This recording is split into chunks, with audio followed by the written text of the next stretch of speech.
Hi, I'm Molly. And I'm Jamie, and this is our From the Pasture with Hired Hand podcast.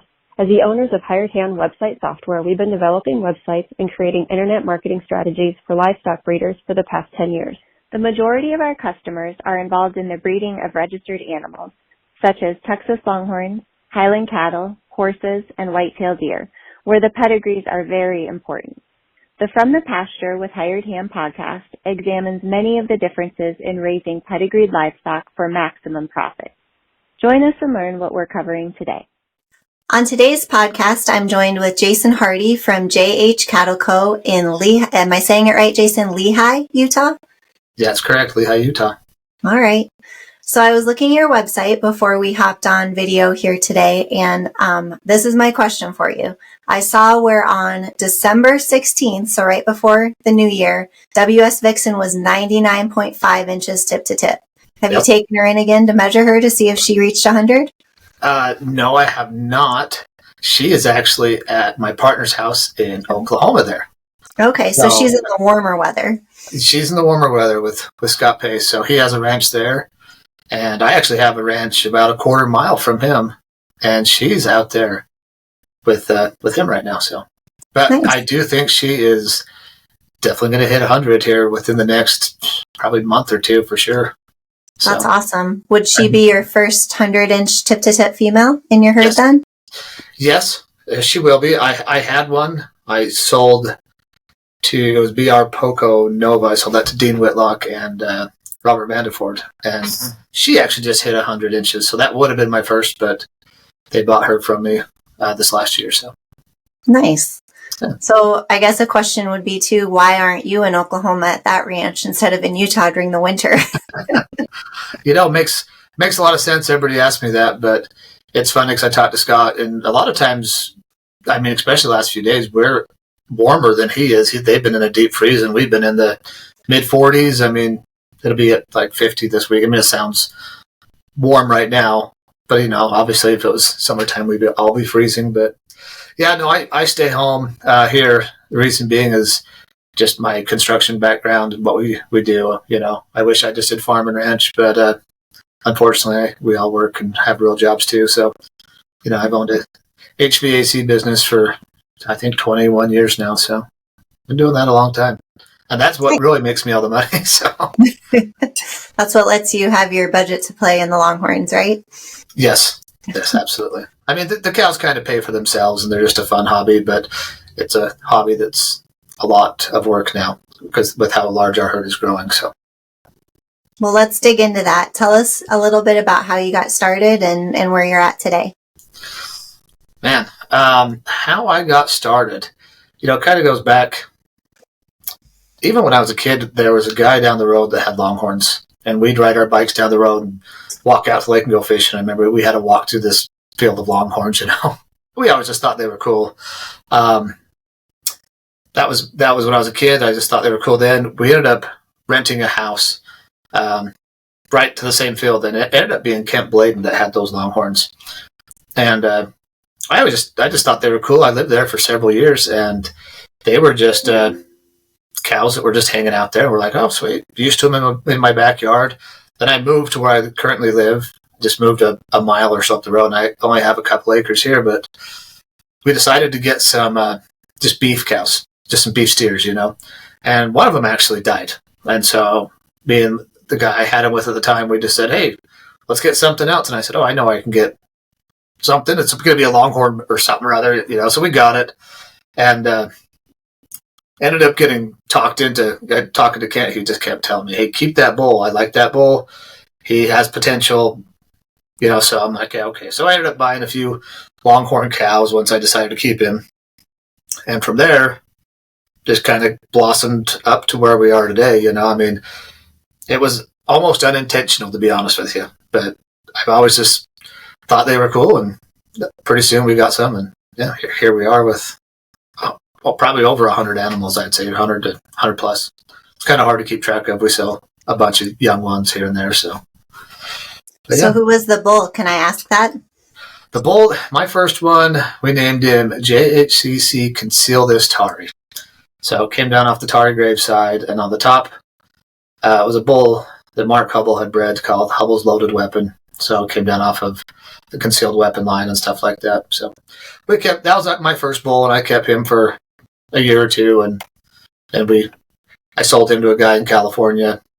Actually, a guy I met at the National Finals Rodeo. We were just down there. We started talking cattle, and he wanted a Longhorn bull, and I said, well, I got one I'm going to sell. And he came here to Utah and bought him, and I assume he still resides in California somewhere, but that's my guess. But nice. Yeah. Do you still have any of the other ones that you originally purchased when you started? No. I've since sold everything I originally purchased. I mean, I think I have one heifer that comes down off one of the first cows I've purchased. But that's it. And it actually goes back to that first bull I purchased too. So, but that's it.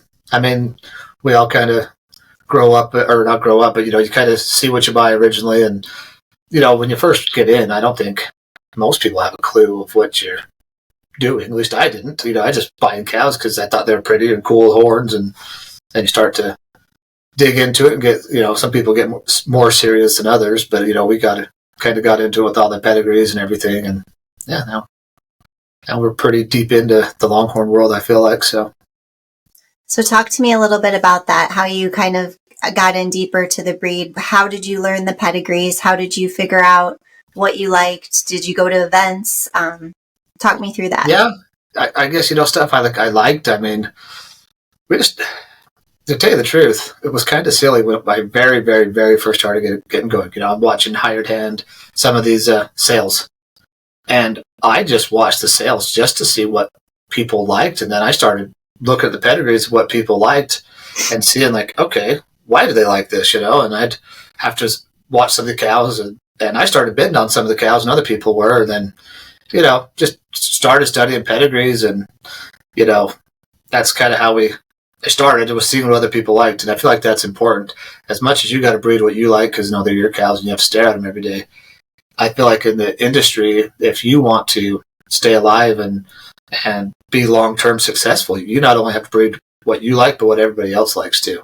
Because if you're just breeding what you like and it's not what anybody else likes, hey, if you just want to look at cows and not make money, that's fine. But if you want to do it for a business, you have to diversify maybe and be completely what everybody else kind of likes. And not everybody likes the same thing. There's tons of different family lines and colors and whatever else. That's a cool thing about Longhorns is they're so diverse on so many levels of family lines and colors and horn shape, and it's cool. So what are some of the bloodlines that you found that you really like and that you're weaving into your program? There's quite a few actually. A lot of the concealed weapon stuff we've really liked over the years. A lot of the catch it stuff, and just that whole family. Those. Cowboy Tough. I mean, it seems like everybody's got Cowboy Tough there. Rio Grande is another great bull that we've found success with, and there's so many good family lines. I mean, the Hunts Command Respect. I think that family line has put out a lot of big stuff over the years. I mean, you can go back to. It's kind of funny. You can go back on some of these breeds or some of these animals and go back and look like you'll find gunmen in almost every single animal. Somewhere, on the big ones. I had one heifer in particular, and I went back, and she went back to gunman five different times as I continued to research back on everything. I was like, geez. So, I mean, that's just a cool bull. But I'd say with today, what we've kind of got into, we like the Vindicator genetics, I actually have a bull that's a Vindicator son we're breeding. I have another bull right now that's a Casanova Magnum son we're breeding. We have a Goldmine, which is a Catch It son. So, those are the type of genetics that we've been using. Like I said, I do find concealed weapon crosses well with a lot of stuff, especially that I have. I guess 20 gauge comes off of that, but I like the 20 gauge stuff too. So there's kind of some of the families we've incorporated, and I'm sure there's tons of others that are through the family lines of cows we have that I could find, but those are some of the big ones I like. So you mentioned when you were talking about how you got started, you mentioned that you used to watch some of the sales on Hired Hand Live. Do you remember what the first sale was that you ever bid in, or that you watched even? I remember watching the Bowman. I think it was the Bowman or the EOT herd dispersal or something they had.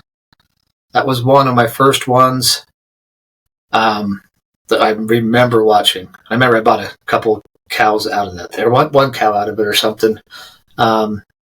First sale I think I ever attended was the Colorado sale, which they don't have anymore. But that was my first sale I attended. The first time we consigned anything, which was funny. It was one of the first cows I ever bought, and I can't remember what it cost to consign. It was like $300, and she was nothing too special. She was like a 50-something inch cow, and we sold her for $600. And I was like, well, that sucked.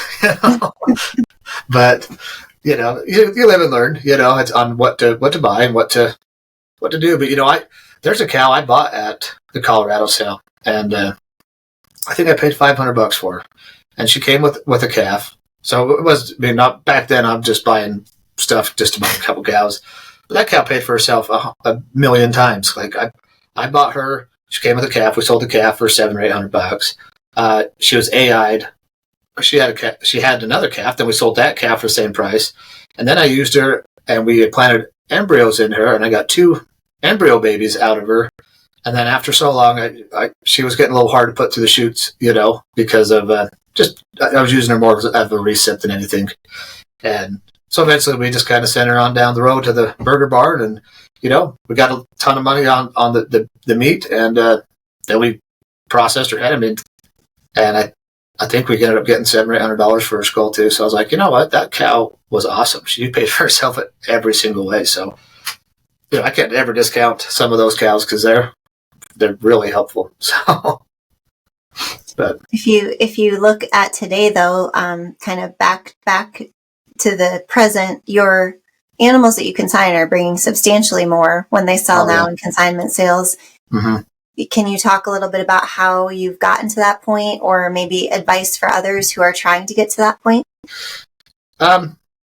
Yeah, like for the next sale that we are going to and consigning to, we are going to the Legacy sale in March, and we have consigned a BCR Lucky Charm, but she's 4 years old, and she broke just about this much off of her horn. But anyway, she would be 96 inches, and her birthday is not until April.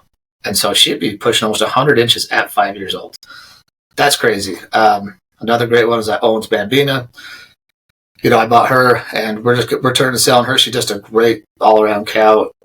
She's 80 inches at 3 years old. that in itself I feel is a feat right there, hard to even get to, especially at such a young age. So some of our consignments are pretty cool we got coming up. But getting there, I've spent some good money on some great cows, I'd say. And there's other cows I bought and I liked, and I got good deals on things. There's cows where I was like, wow, I thought she was going to sell for a lot more. And, we've turned around and sold babies off them, and they're great. And I've spent money on cows, and, they haven't panned out. But the best advice I'd give to breeders is buy cows that you can afford. Don't spend your life savings, go buy a cow, but buy what you can afford that's the best. I don't think the quantity is necessarily as important as the quality, but still do what you can. If somebody's dream is to have 100 cows and that's what they want, they do that. If you just want to move cows. But like I said, if you want to be actively involved in the Longhorn world and feel like you're going to be on the competitive edge with some of these big breeders, just do your best and buy what you can afford and breed to. AI is probably one of the best tools that these people can use. And it doesn't always take. We just AI'd, 4 cows. I got 1 pregnancy, and so we just did the other 3 again, and I don't know if they even took. But, if you can use that and breed to great herd sires, that's one of the things I look for as when I go through these sales and I'm looking through the catalog or on Hired Hand or live, and I'm looking at all these auctions, is I'll look at that. Well, the maternal side is super important, but one of the first things I ever did was look at the bull and be like, hey, do I know who the herd sire is? Or do I know this family line? Because if I don't know it, it doesn't mean that other people don't know it, but I feel like I've studied these enough. And so, yeah, looking at pedigrees is huge. And that's one thing. You can go back and, I've got cows out of their dams that are say like 90 something inches, and they didn't turn out. They just turned out to be like a 50, 60 inch cow. And it's like, how did that work out? I mean, you've got huge horn genetics all the way through your pedigree, and then here you come mediocrely. But there is other times that you can just get a huge horn explosion just by crossing the right genetics and family lines too. So, do you think that it's harder to be a breeder where you're located? Do you think it's harder to have those high dollar sale animals, or make the purchases that you want to make? Yes. I mean, I say yes, but then I think of the guys on the West Coast, and they're even further than me. But, I think absolutely. I mean, when I grew up here in Utah, Utah was cowboy country 100%. I mean, small towns. I mean, I remember growing up when there was cattle drives heading down my road, running across the front lawn and stuff. And, but anyways, it's super hard to be out here, though, because nobody really does Longhorns. There's a handful of breeders, but I don't feel like around Utah in general, it's easy to sell Longhorns. I mean, I can sell like little roping calves. There's plenty of guys that still rodeo and stuff, but I'm not going to sell high dollar animals here to anybody. I mean, anybody who buys cows, I feel like in Utah from another, you're just going to sell them for the cost you'd get at the sale barn, or maybe a little bit more, But yeah, going to Texas, Oklahoma. I mean, I guess that's kind of where these bigger sales tend to happen, and where the hub, I would say, of the Longhorn breed is. So it is hard. I mean, some of these drives, we're pushing 20 hours sometimes, and we're rotating drivers, and not to mention hauling these big cows in these trailers and hoping that nobody tips a horn, and it's nerve wracking, but it's been fun doing it. That's for dang sure. I mean, we love it. So, but as far as Utah, it's hard. I wish we could get a great sale out west. I mean, we have one. I'd say the Oregon Trail sale is becoming one of my favorite sales pretty quickly. I would love if we could have more sales somewhere in the Utah, Idaho, Wyoming, Colorado. I mean, even Colorado, because the Colorado sale went away, which sucked, but that was my closest sale, So, yeah, I wish we just had more activity here locally to be able to not travel as far and be able to sell our animals, but it is what it is. Is Oregon the closest one to you now, or is it the Reno sale? The Reno would be a little bit closer, a couple hours. So, but yeah, the Oregon sales is, I think, 12 or 13 hours, something like that. So I guess, yeah, the Reno sale would probably be the closest. But, and you've been pretty instrumental in growing that for charity down there, haven't you? Yeah, we've been putting on the Oregon one, or the... Well, both, I guess. I was referring to the Reno one. But... Oh, the Reno one. No, not really. I mean, I attended the Reno sale the first year, and it just hits at a hard time of year for me because I do it in July, and I'm an HVAC contractor, and it is 100 and something degrees here, and I am so busy. It's just hard to get away. I mean, it really is. And Oregon tends to be easier for me to hit in June because it's hot, but it's not as hot. So I've worked on that one. I've sponsored that one every year, and we've helped that one grow, I feel, and put some nice cows in there and bought some high dollar animals out of there. But yeah. I feel like both with Pickers having that sale now, and then when Faye's used to have that sale, they've been really instrumental in bringing some new breeders in from your part of the country. Yes. They not only work to help the current consigners, but they do a great job of trying to bring in people new to the industry as well. Yeah, I believe so. And it'd be nice to have, I mean, I wish we had a lot more breeders locally here, but yeah, it is nice having them bring in people. And it seems like that sale up there has been growing exponentially every year. I mean, we go up there and I see people out of Texas there. I think, yeah, Ann Gravitt was there last year, Claire from Virginia. Yeah, it's cool. So that's just a fun sale. They actually put like little activities that we all go do, and go on wine tours and have little games we play. I think we played, was it cornhole last year? So we have a good time up there. That's a fun sale. Yeah, for sure. Yeah. So what if we look at the next 5 years of your program? What do you see for your future? Where do you want to be? On the top. That's where I always like to be, Next 5 years, it'd be fun if I had a crystal ball and I could tell you, which is the next up and coming hottest bull in the industry, because I would have him. But, honestly, we just got a new farm out here. We just bought another 150 acres. So I'm going to be getting that up and going. It's kind of a turnkey operation, but I've got to get that going. But it's the way I want it operated.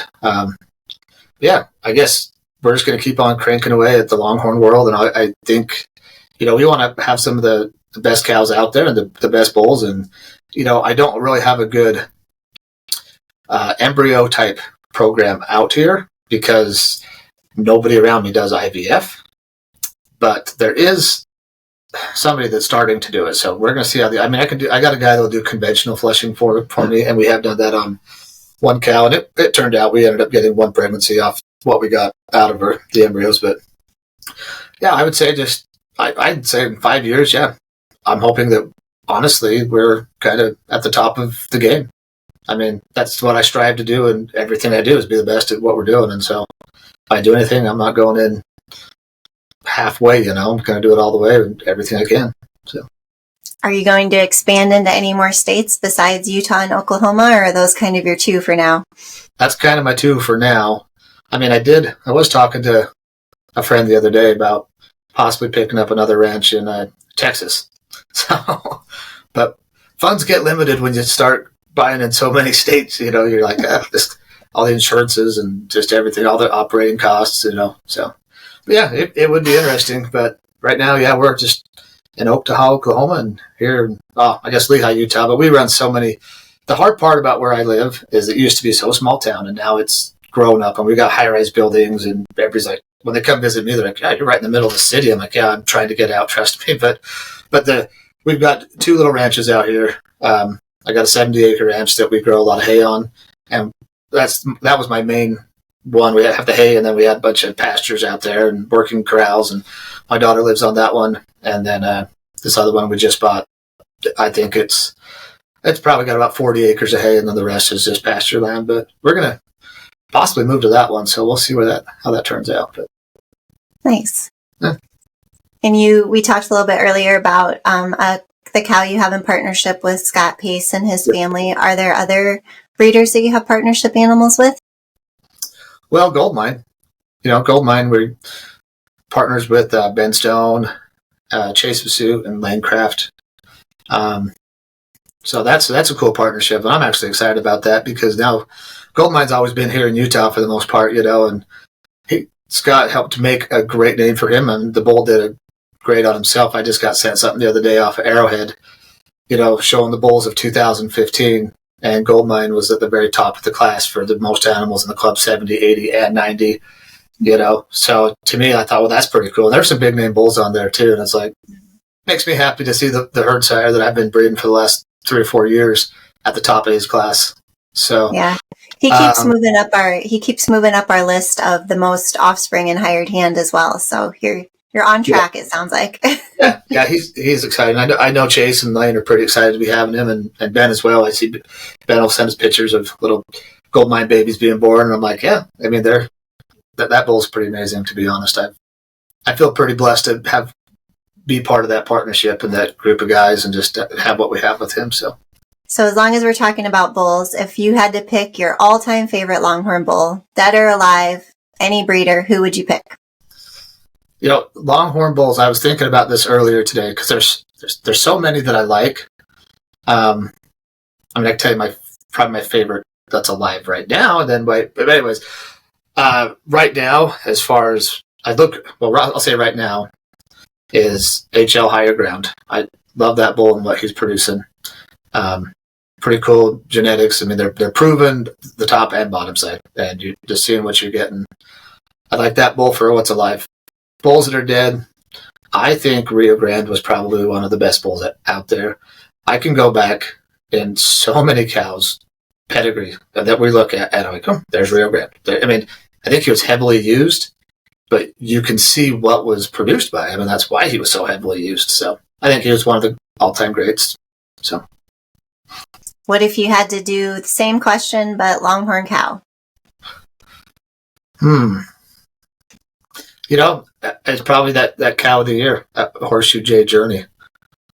When I first got in to Longhorns, actually, I bought I bought a bull that was bred, or a cow that was bred to mutual fund.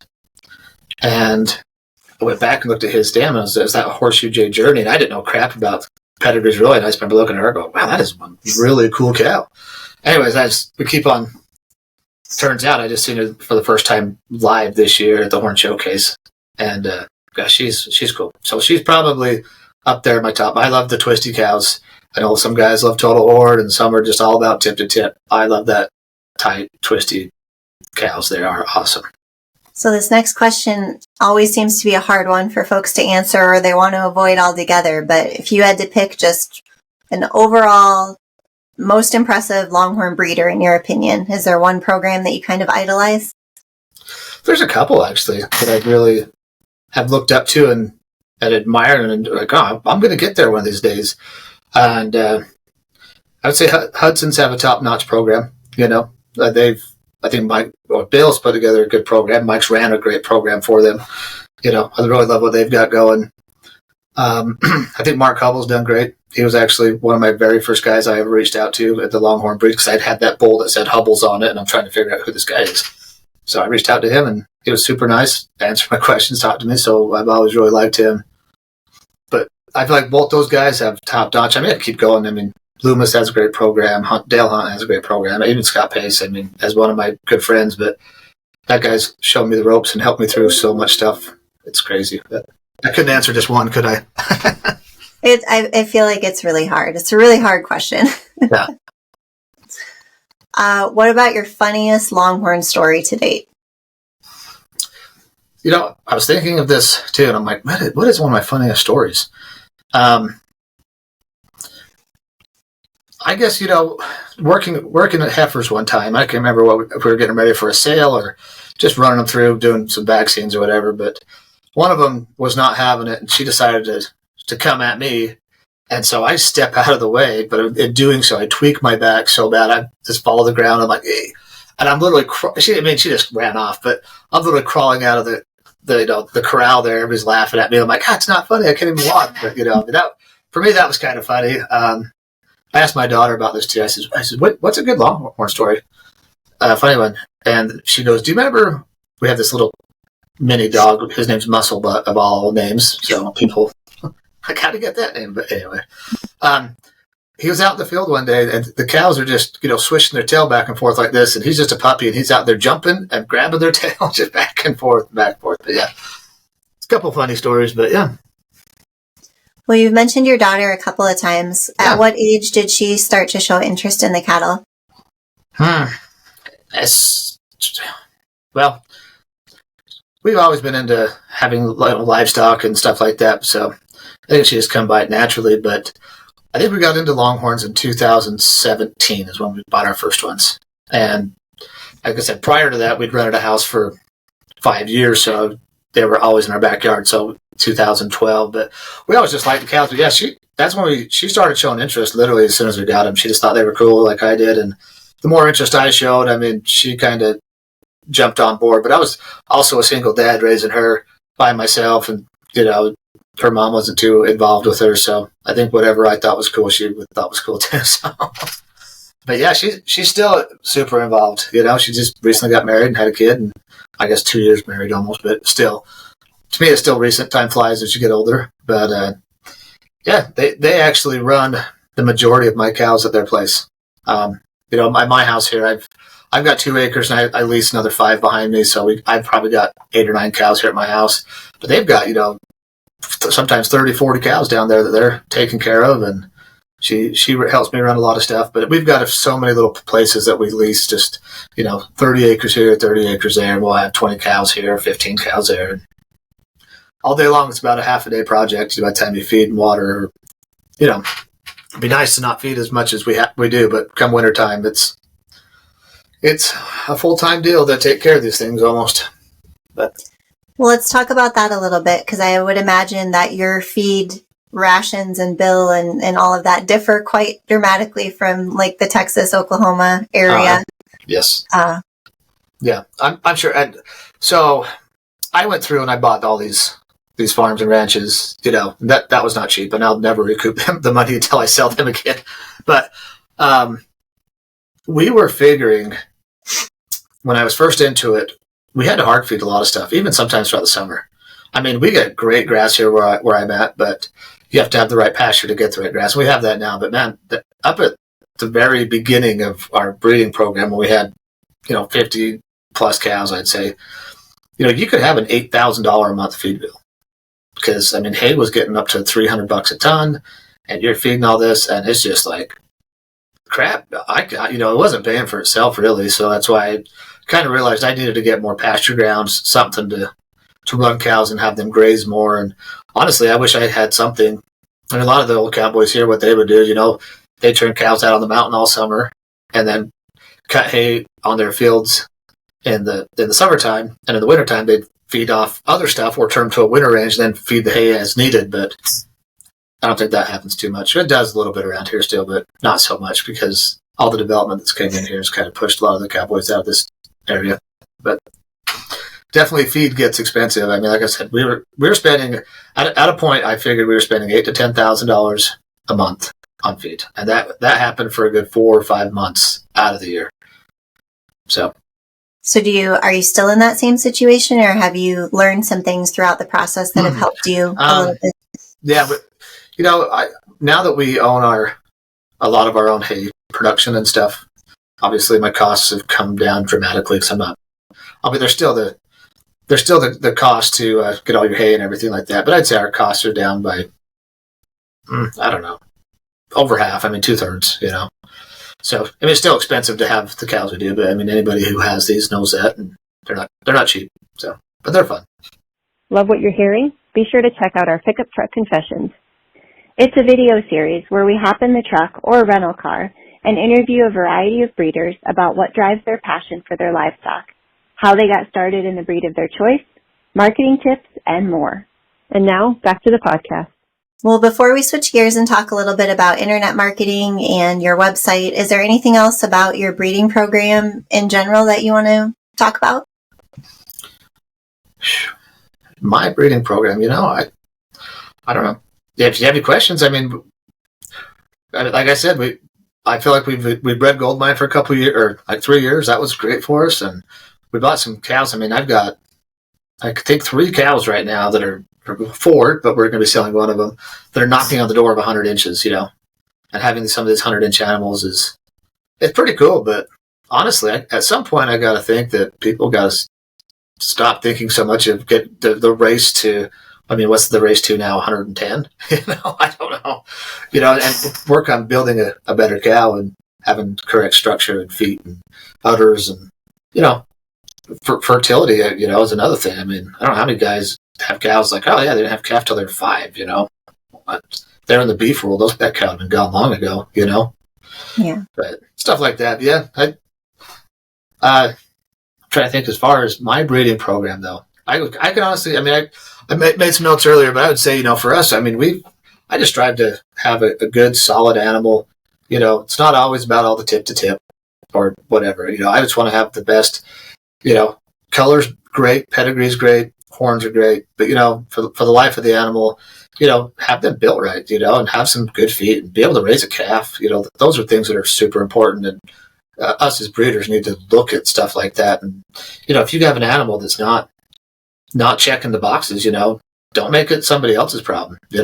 Send it where it needs to go and do the right thing. And another point I was thinking earlier is if people have mean animals and animals that are not safe to be around, I don't think they should be taking them to these sales. I know cows get worked up at sales. They got a big long trailer ride, they're in pens. If somebody really knows they got an animal that shouldn't be there, like just do what's right and get rid of the dang thing. So do you have any other advice that you would give folks, particularly related to if they're maybe in your part of the country, kind of outside of that main network area, in terms of getting started, or, just being brave about raising something different? Yeah, I mean, out here it's tough.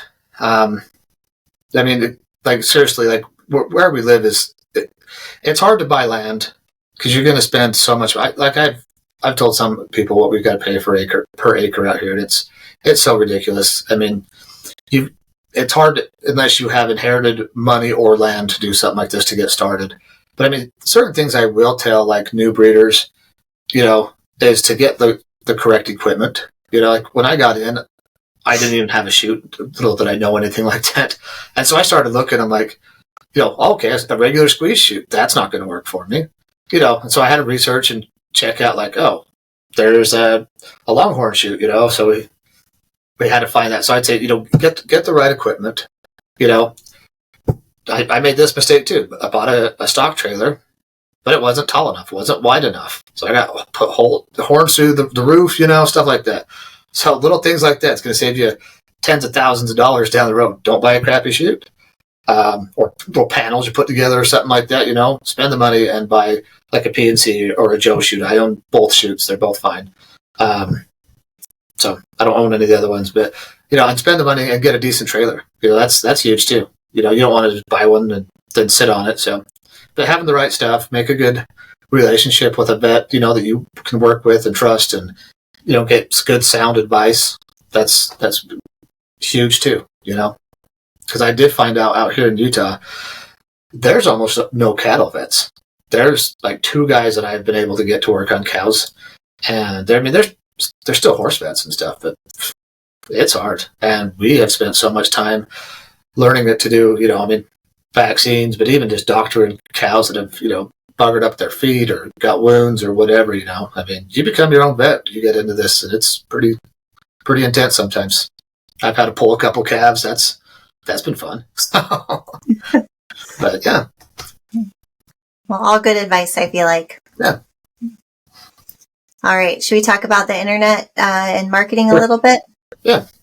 All right. What do you think the average time is that you spend looking at cattle websites in a week? Depends on the week. Depends what sales coming up.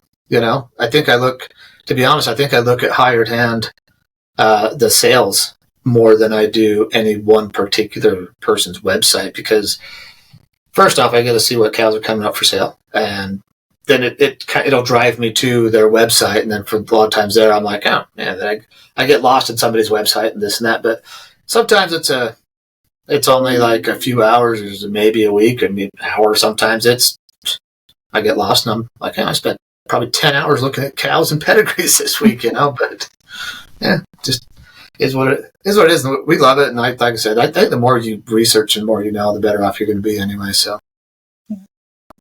So when you know a sale's coming up, and like you said, do you go to look at the PDF of the sale catalog first, or do you go straight to Hired Hand Live and start just looking at the listings there?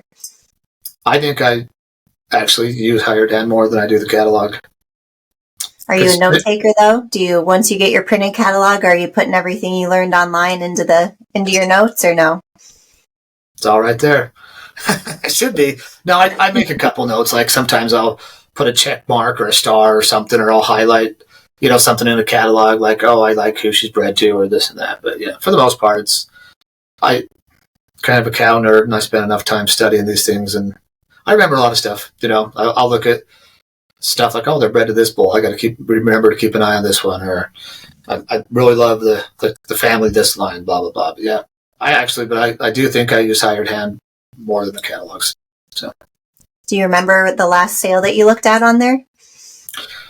Well, the legacy sale's on there, so I've been looking at that, trying to see if my cows are getting any pre-bids, which they have a couple, but Hired Hand is doing the monthly sales too, so I've kind of been keeping an eye on that.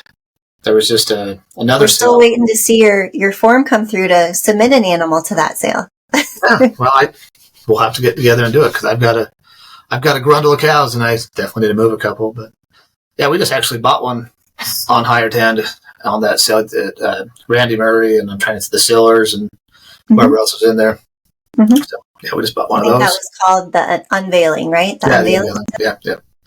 Do you have her at your place yet, or are you waiting to get her? No, we actually bought this cow from Andrea Siller, and we were messaging today about it. So I think she is coming tomorrow to my place. So, perfect.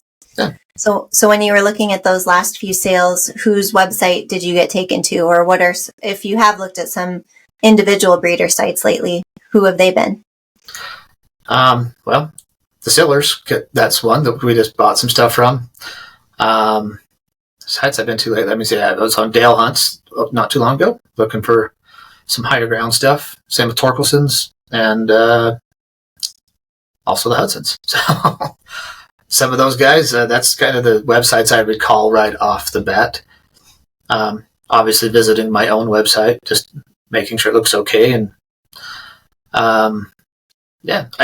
another one, I think you guys probably do it too, is Arrowhead. I tend to spend a good amount of time on Arrowhead, just researching animals, seeing who's what and what cows have produced what and what bulls are new and up and coming, and just nerding out on cows, I guess. So, I feel like that's a good one to nerd out on. Yeah, it is. What if we talk about social media? What's your go-to social media for also researching and finding animals? Well, much as I hate Facebook, probably Facebook is one I use the most. We get on some of the like Longhorn friends and stuff like that. And, see that. So that, and if ever I post anything, I do it on there. My daughter runs social media on Instagram, so she posts that stuff on there. But I guess it depends your age. Anytime I've got some high school kids that work for me, I tell them I have a Facebook, and they're like, you're old, Got to get on Instagram or something. I guess it's more of a younger generation, but I'm sure people have both. But that's why my daughter does the Instagram, because I don't have one of those and not quite sure how to use it. So, yeah. I feel like Facebook is definitely, like you said, you have to be involved there if you want to, have a name in the industry and move cattle that way. Instagram's great for the pretty pictures and the funny reels related, but I'm not sure how much it aids in the actual sale. Yeah, it's funny because I actually got rid of Facebook a couple of years ago, but then I was like, I need to, just for social media. I mean, that's just the way the world is, and it seems like you have to have that to be part of the cow world. I guess you don't have to have it, but it sure helps. We were running a lot of ads just through sale catalogs and through the TLBAA, the horns, stuff like that. I was running ads and stuff like that, and I just like, I'm paying all this money to run ads, and I literally could just have a Facebook page again and hit more people that's probably paying attention to online stuff where it's attached to everybody every day versus a magazine that somebody probably glances at. So, did it help? Did it work? Yeah, I feel like we get more notoriety. I still need to build another JH cattle page. I had that for a while, and like I said, I got rid of Facebook a couple years ago. That kind of went the wayward, and I just haven't built one again. I just got to sit down and do it one of these days. But I think it sucks because you have to get all your followers again and all that crap. So, where before we had a buttload, but now we're got to rebuild all that again. So, but yeah, I think might be worth it though. It probably would be. Like I said, I think honestly, social media is.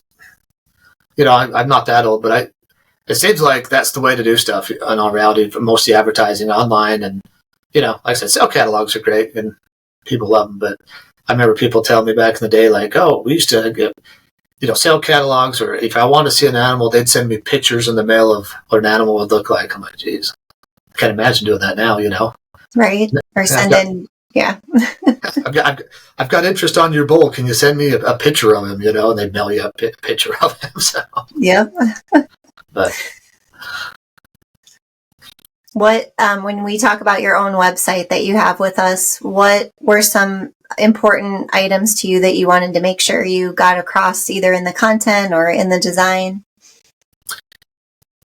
Our website, actually, this is something I was thinking of.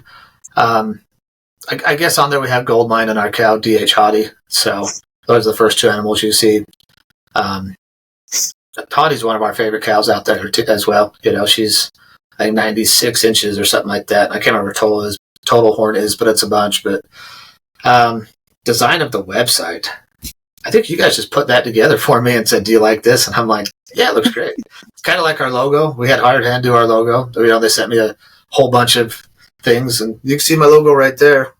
I think you guys did an amazing job, and actually Hired Hand, one of my favorite, you guys are awesome. You do a lot of my sell advertisements for me. You design my logo. You didn't design my brand, though. I was telling my daughter today about my brand, and I said, ever since I was like 14, 15, I kind of had this brand in my head. I remember sitting in junior high school and drawing my brand, coming up with something. But yeah, it's right there. So I was just going to ask what it was. I guess that's backwards probably, but it's a JH. But yeah, no, that's something I had forever. This is before I ever had any cows or anything, but as we ended up getting cows, I was just like, well, I already know what my brand is. I've had that for 20 something years. That's awesome. Yeah. Well, anything else you want to add before we close out here about anything we haven't covered?